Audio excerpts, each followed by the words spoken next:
Catherine, par ailleurs, un mot sur le documentaire dont tu parlais tout à l'heure qu'on peut aller chercher sur Internet, une affaire de 15 minutes, mais qui frappe beaucoup. Exactement. Je vais vous mettre le lien sur notre page, sur la page de Que le Québec se lève. Ça s'appelle Douleur d'enfant. C'est un court-métrage d'une 15aine de minutes mettant en vedette Robert Nailer. Vous savez, ce jeune comédien là qui a raflé des prix un peu partout. Il a joué dans plusieurs films, entre autres les films de Pods. Voici un peu de quoi il en retourne. C'est que cette jeune femme, Aline Vien, a vécu au tournant le 1er janvier 2000, c'est pas compliqué là, littéralement, son amoureux, son meilleur ami, a assassiné froidement ses 2 parents.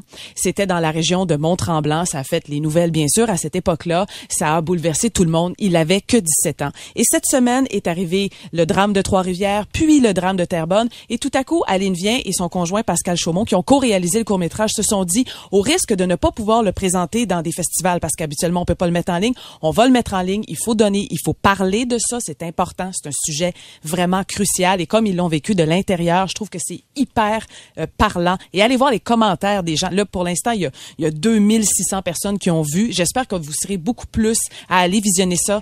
T'as un extrait? Oui, absolument. Tiens, je vous présente. Je n'ai jamais su exactement tous les détails de ce qui s'est passé ce soir-là. Tout ce que j'ai pu apprendre sur cette soirée, je l'ai appris pendant le procès, quelques mois plus tard. Des détails dont je me serais parfois passée. Mais peu importe les faits, on ne change pas la réalité.